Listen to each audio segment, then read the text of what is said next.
Hey, this is the Door and Signal channel again. We have here a 2010 Chevy HHR 0013. I looked that up on the internet, and that is the exhaust position sensor. So, did some research. Gas myself here in the garage. Did some research, and the part that went bad I have here in this box. Show you here. They look like this. You're like, oh no, I gotta take the whole engine apart. Luckily, with the ecotec engine, you won't have to do that. It's pretty accessible from the top of the engine, and this video is going to show you how to replace that. This one, the black, I believe, is the exhaust, and the gray one here is the intake. I figured if I'm going to replace one, I might as well replace the other, since they're in the same place. Got these on eBay. They were 30 bucks. So if you can do it yourself, save a ton of money. This should clear up that error that you saw on the scan tool. So let's get started. Alright, we're back here with the top part of the engine. So the sensors are actually over on this side, so we're going to have to remove this cover. I believe there's a screw here for the air intake. We'll have to unscrew that, and there's a couple other assorted bolts. So let me get a screwdriver and we'll start.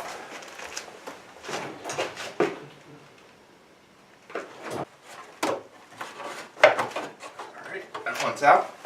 If you have one of these tools here with the end and the bit that comes out of it, it should fit right on the hose clamp there. So that'll be the first one you want to take out.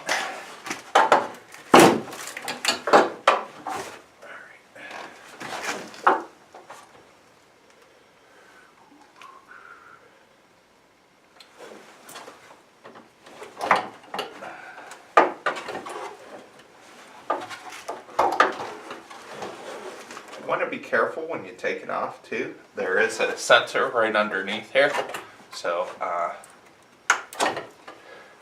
you should be able to press the little connector and it will pop off. Just don't yank on it or you'll break the connector.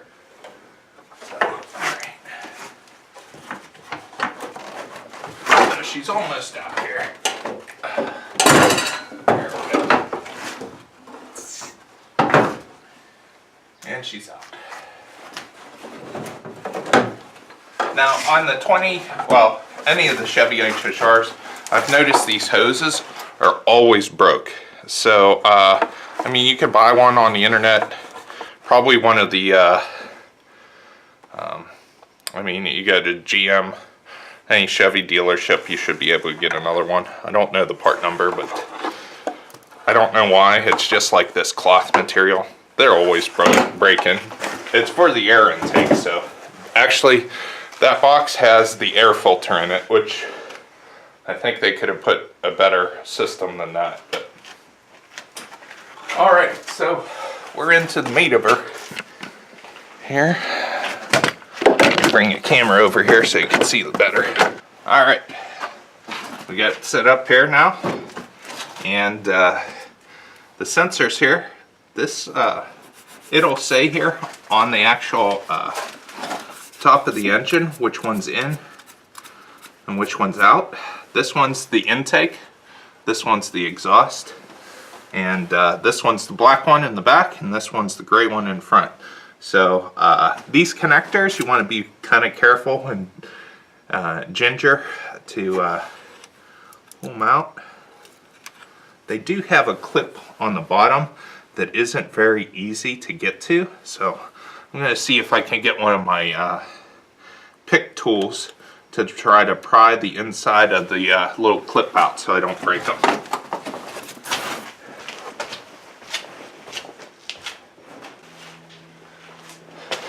We're going to try these tweezers and see if I can get underneath there. Alright, when you take these off, I think I didn't hit record. So when you take these off, you want to use the curled hook to pull them out, and make sure if you pull both off at the same time, you make sure you keep these separated so you know which one's the inlet and exhaust. The other thing you want to do is get your compressed air and blow any dust out of here, because you don't want it getting down inside the engine. So I'm going to do that next.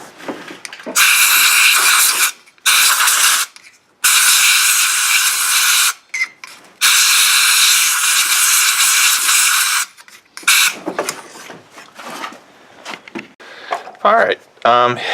When you do blow that out with the air here, make sure you look down inside here very good and make sure there's no dust in that before you pull it out. I'm going to test this just for the heck of it to make sure it's bad, but I'm almost positive it's bad.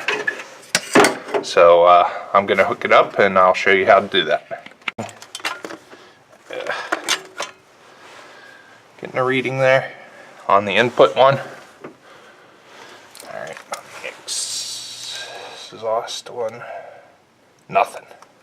So it's open.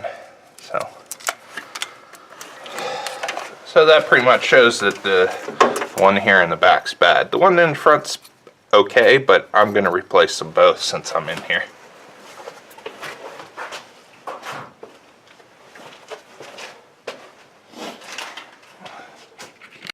Okay, so the socket you want to use is a 10mm here to get the socket out of there. The new one is 10mm also. So, alright, we're going to go ahead and unscrew this and pull it out.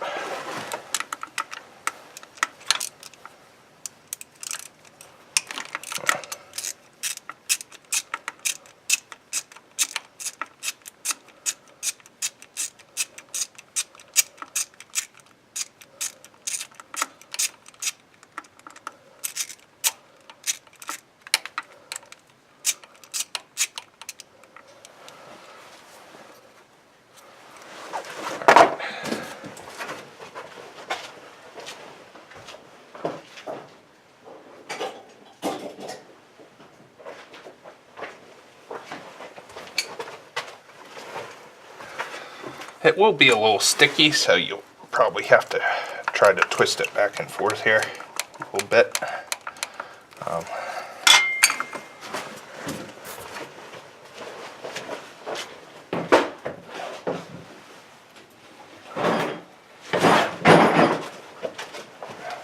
Since you don't want the bolt to fall down in there, I'd say get the magnetic tool, pull the bolt out first before you start to get this thing out of here.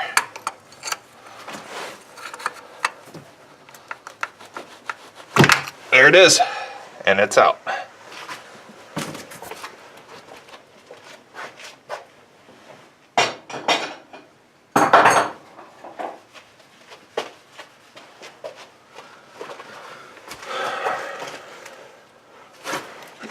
Put the new one in here.